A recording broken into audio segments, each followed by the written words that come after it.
नमस्कार,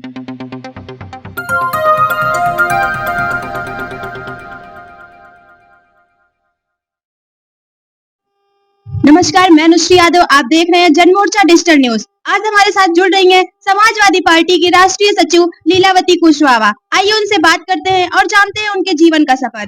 बहुत बहुत स्वागत है मैम आपका जनमोर्चा में। Thank you. जितने लोग मेरे को देख रहे हैं, सुन रहे हैं, सभी लोगों को नमस्कार।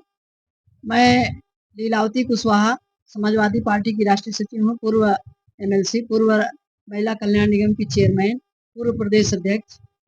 मेरी राजनीतिक जीवन बहुत लंबा रहा।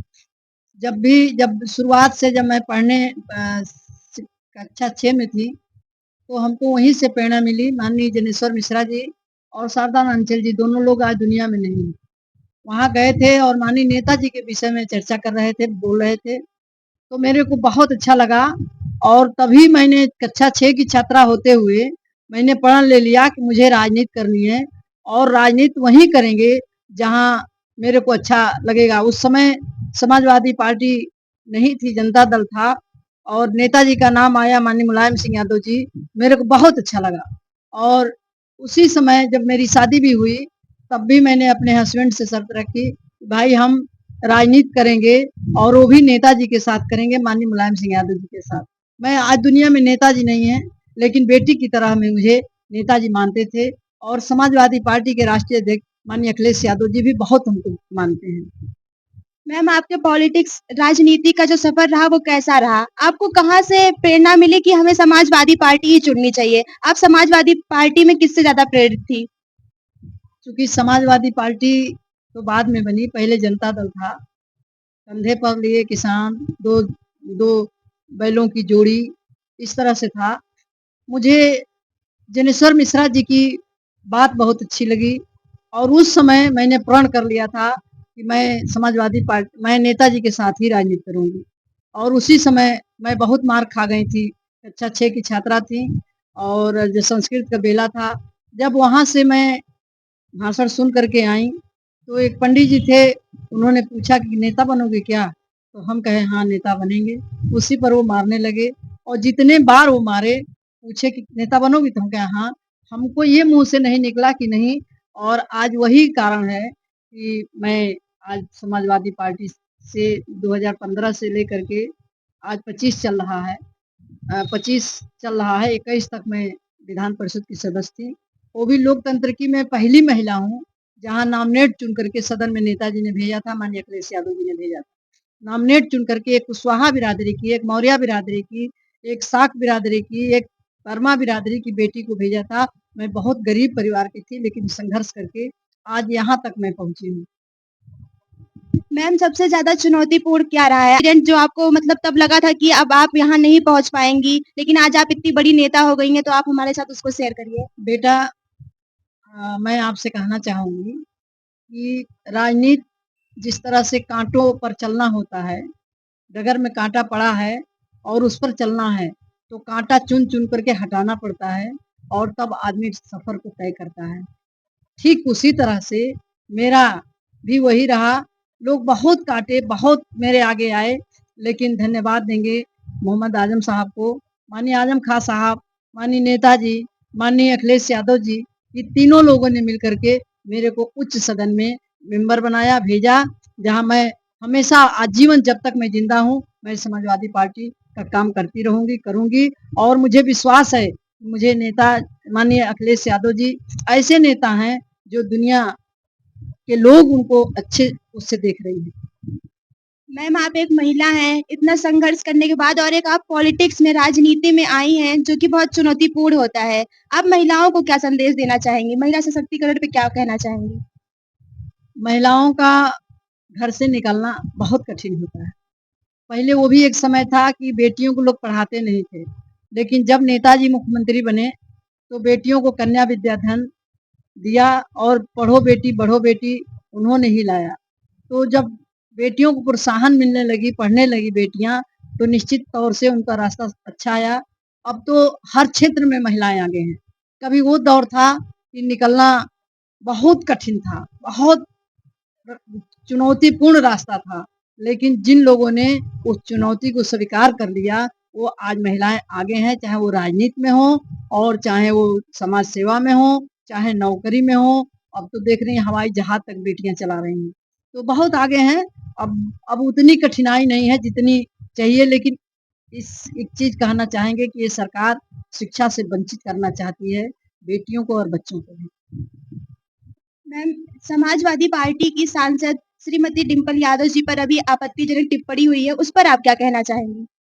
अ, साजिद रशीदी मौलाना अपने को कहते हैं।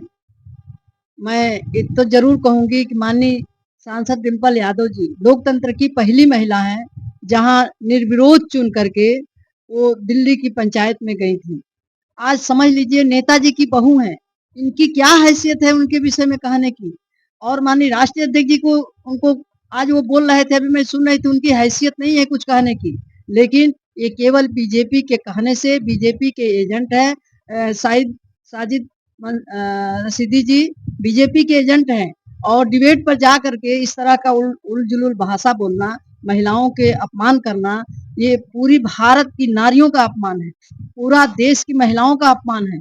और इसलिए मैं ये बात कह रही हूँ, केवल डिम्पल जी की बात नहीं है, ये तो बेलगाम लोग हैं, ये नहीं की, लेकिन ये केवल बीजेपी के कहने से, बीजेपी के एजेंट है। साजिद रशीदी जी बीजेपी के एजेंट हैं और डिबेट पर जा करके इस तरह का उल भाषा बोलना, महिलाओं के अपमान करना, ये पूरी भारत की नारियों का अपमान है, पूरा देश की महिलाओं का अपमान है। और इसलिए मैं ये बात कह रही हूँ, केवल डिम्पल जी की बात नहीं है, ये तो बेलगाम लोग हैं। ये ऐसे अराजक तत्व तो किसी जात बिरादरी के नहीं होते हैं, वो किसी भी जात में हो सकते हैं, कोई भी इस तरह की भाषा बोल सकता है, लेकिन इस तरह से बुलवाया गया उनसे कि आप इस तरह की भाषा बोलिए। हालांकि उनके पहनावे पर भारतीय नारी हैं, उनके पहनावे पर आज तक ले हम लोगों ने देखा उतनी सुशील, उतनी सज्जन और इतनी अच्छी महिलाओं की एक प्रेरणा स्रोत है डिम्पल यादव जी। उनके विषय में बोलना बहुत ही पीड़ादायक है, बहुत ही तकलीफ है। और इनको अपने डिबेट में, जिस डिबेट में गए थे साजिद रशीदी जी, जा करके वहां माफी मांगे, अन्यथा महिलाएं ईट से ईट बजा देंगी। मैम, 2027 में चुनाव आ रहा है, उस पर समाजवादी पार्टी की क्या तैयारी है? आपकी क्या तैयारी है उसको लेकर? देखिए 27 में जनता, जो समाजवादी पार्टी के राष्ट्रीय अध्यक्ष माननीय अखिलेश यादव जी पीडीए का नारा दिए हैं, और पीडीए जगह जगह गांव गांव चौपाल लग रहा है। अब महिलाएं आधी आबादी हैं, महिलाएं आशा भरी निगाहों से राष्ट्रीय अध्यक्ष अखिलेश यादव जी को देख रही हैं। आप याद करिए, जहां भी चुनाव हो रहा है वहां महिलाएं चढ़ बढ़ करके हिस्सा ले रही हैं, और जरूरत से ज्यादा महिलाएं जितना समाजवादी पार्टी को वोट देना चाहिए उससे कई गुना अधिक दे रही हैं। और निश्चित 2027 में ये आधी आबादी और संपूर्ण पीडीए समाज समाजवादी पार्टी के पक्ष में वोट करेगा और उत्तर प्रदेश के मुख्यमंत्री आदरणीय अखिलेश यादव जी बनेंगे। मैम, 2027 में अगर आपकी सरकार बनती है, समाजवादी पार्टी की सरकार बनती है, तो महिला सशक्तिकरण के लिए क्या-क्या प्लान आपने योजनाएं बना रखी है? मैं धन्यवाद दूंगी समाजवादी पार्टी के राष्ट्रीय अध्यक्ष माननीय अखिलेश यादव जी को। जब अभी एक मीटिंग थी महिलाओं की, वहां उन्होंने कहा था कि अभी भी बहुत ही दयनीय स्थिति महिलाओं की है, बहुत गरीब परिवार की महिलाओं की, बेटियों की स्थिति है। जिन बेटियों को पढ़ने की सुविधा नहीं है, उनको 50,000 रुपया दे करके उनको पढ़ाई की सुविधा कराएंगे। हर महिलाओं को, जो गरीब परिवार की बेटियां महिलाएं हैं, उनको 3-3 हजार रुपया महीना देंगे और 300 यूनिट बिजली फ्री करेंगे। किसानों को आज देख लीजिए, यूरिया की खाद, डीएपी नहीं मिल रही है किसानों को, जबकि ये सरकार कहती है कि किसानों की आय दुगुनी करेंगे। जब खाद ही नहीं मिलेगा समय से, तो कहाँ से दुगुनी आय हो जाएगी? इसलिए ये सरकार से उम्मीद नहीं है। लेकिन मैं पुनः कह रही हूँ कि समाजवादी पार्टी की सरकार बनती है तो माननीय अखिलेश यादव जी नहर का पानी, ट्यूबवेल का पानी फ्री कराते हैं, और जब फ्री कराते हैं तब किसानों की आय बढ़ती है और खाद समय से मिलता है, उनको सम्मान मिलता है। और किसानों के लिए, महिलाओं के लिए तो विशेष तौर से, क्योंकि माननीय अखिलेश यादव जी को धन्यवाद देंगे कि उन्होंने जब सरकार बनी थी तो महिलाओं को समाजवादी पेंशन से जोड़ा था और वो मिल रहा था, लेकिन भारतीय जनता पार्टी की सरकार में वो बंद कर दिया गया।